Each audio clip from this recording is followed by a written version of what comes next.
All right. Everyone hear me all right? Great. As a freelance journalist, I was paid to be a pest. And that was when I was getting paid. So I went to journalism school a few years ago at up the street at Columbia. And I graduated, and even though I had a steady gig writing for Mashable, I was freelancing to pay the rest of the bills. And as a freelancer, you end up doing a lot of things that you're not good at, like being a salesperson, being an accountant, chasing editors, begging them, being a pest for stories, and also for money afterwards. Well, on the other side of that equation, the editors today in newsrooms often are organizing their workflow like this. They have old, archaic systems. They have sticky notes and spreadsheets to manage their freelancers that are busy pestering them, to manage their inboxes full of pitches. And when they're looking for talent for freelancers, they're going to places like Craigslist, maybe. I don't know. They work their networks, but when they go to Craigslist, this is my search for Craigslist for writers in New York City this morning, and not quite what I would be looking for if I were an editor at the Wall Street Journal or the Atlantic or something. So those two problems come together nicely into basically what we're doing at Contently. Contently is a startup. We are building a platform to power the next generation of media companies and to connect journalists together. And a little bit of background, and by journalists together, I mean journalists and publishers. A little bit of background. We started about a year and a half ago. We've raised a couple $1 million from some really great investors here in New York and in Chicago and Boston. We have 12 full-time people and 7 part-time people in our office. And what our mission is, at its core, is to empower publishers to create content that makes a difference. So to create content that makes a difference for their constituents, for their business, for their readers, for those who are creating that, who are writing or producing for them. And it's to empower journalists to build careers doing what they love and what they're good at, and not the things that they aren't good at and shouldn't need to be good at, like taxes or being salespeople. And most importantly, to help them connect in ways they never could before. And this is where our business model comes in, is when money trades hands, that's when we can get a tiny piece. So what we did is we built a platform that helps publishers organize their editorial calendars, organize their freelancers, and organize their workflow and put that from the messy desk up into the cloud. And at the same time, we built a way for journalists to create a homepage for their work, portfolio site, and we're building tools to help them track their work across the web and get more credit for their work. And all of that is free.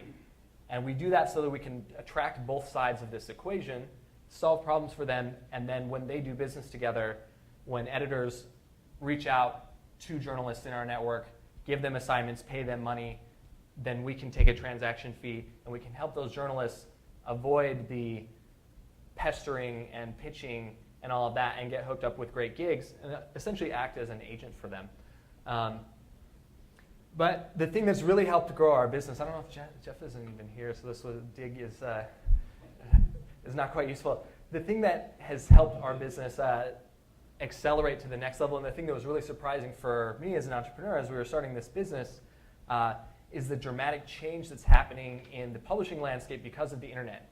Because of free tools like WordPress and free promotional platforms or distribution platforms like Tumblr and Twitter, everyone is thinking of themselves as publishers now. And Fortune 500 companies, brands, startups, independent authors, was that? 4 minutes. Okay. Independent authors are all thinking of themselves as publishers, and this provides really interesting and surprising opportunities for journalists. And by the way, they're very high-paying opportunities, and that's helped us to attract a network of really great people. And so the companies that we've worked for, that we do ongoing work for, include brands and Fortune 500 companies like American Express and Allstate and Michael Kors. We also are licensing our platform to media companies and to agencies to be able to help them manage their contributors and manage their publishing operations. And that really brings me back to, our main mission is to power the next generation of publishing, which is digital, it's in the cloud, and it's using freelancers, and we're trying to smooth out and ease the friction of all of that.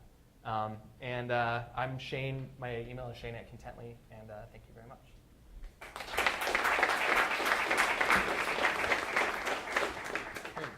Thanks a lot, Shane. So there's a mic here. Anybody have questions, comments, reactions, thoughts? Yes, Farah. So I have a question. You said that you're also, so you have brands that you work for, so I'm assuming content written for those brands as well as then The Atlantic. How do you keep those two separate, if necessary, between a media company and a brand company, so I'm not getting content from the same writer? Have you run into that problem? We don't keep that separate. Like the writers, contributors are able to, first of all, the publishers can choose writers or veto writers, or it's up to them. I mean, what we're trying to do is build a playground where any publisher can come and build the publishing operation they want or enhance their publishing operation. We do have writers who are writing on behalf of brands.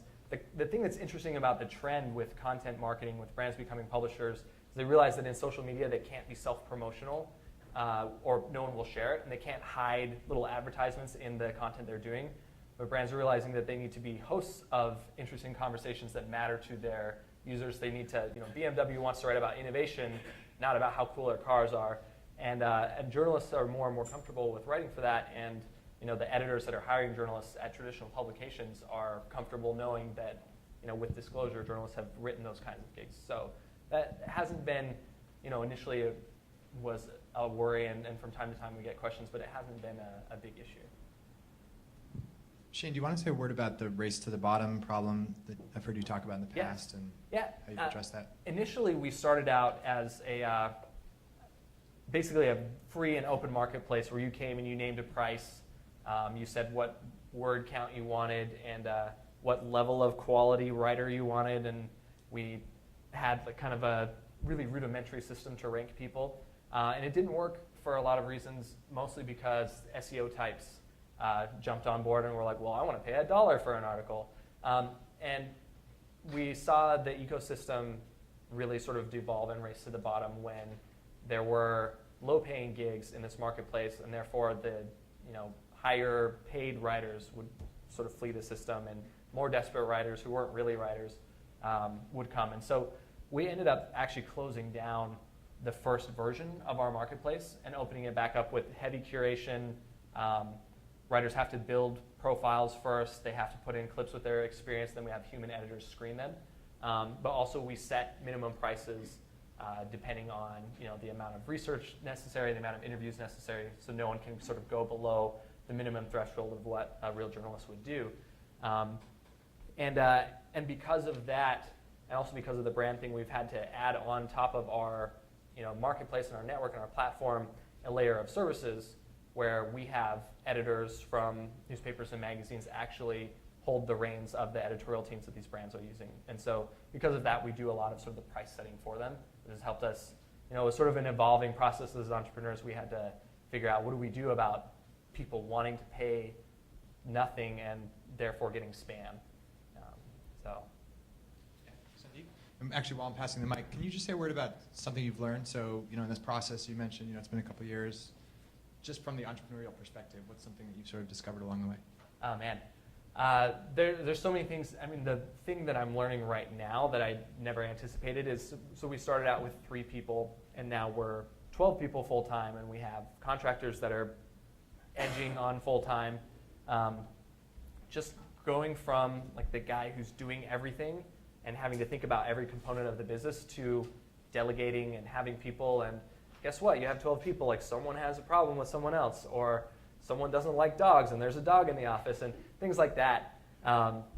That, for me, I've had to learn, I guess, how to be a delegator and a manager and how to take my hands off the wheel and trust people.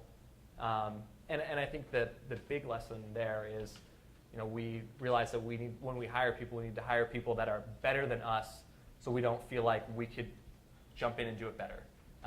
Which is great because eventually maybe I get sort of smushed out of my own business and it works beautifully and I can relax. Yeah. Yeah, hey Shane, can you talk a little bit about the content strategist and the role it has next to your marketplace itself? Yeah, absolutely. So we have a publication that we call The Content Strategist, which lives at contently.com/blog, and we also have made it into a print magazine. But basically, it is news and tips and advice and features on how to be a good publisher in this social media world. So we have social media strategy, blogging strategy, content marketing strategy for brands, editorial design, those kinds of things. And we basically use our platform. We use only freelancers from our platform. We manage them using our system, and we have an editor that spends part-time, editing stories, and we're producing, 5 stories a day and a quarterly magazine with that at a fraction of the cost that someone would charge, an agency would charge, or it would cost us if we owned a giant building in Midtown, and we're able to pay the writers really great rates, 25 cents to $2 a word, depending on the kind of assignment, which is fantastic for this internet age. And what that's done, the content strategist, basically, in addition to sort of eating our own dog food and being an example of here's this thing in action and how it actually works, it gets us customers. So people come to us wanting to do that kind of thing for their own company, or we just got a lead today from Y&R, the most giant agency ever, because they had been reading our blog. And that's how we got The Economist and The Atlantic, because they had seen our content sort of spread across the web on how to be a publisher, not just a brand publisher, but a good publisher in a digital age. And so that's kind of an example of what a lot of these companies are trying to do, and that's essentially our marketing strategy, is to be good publishers.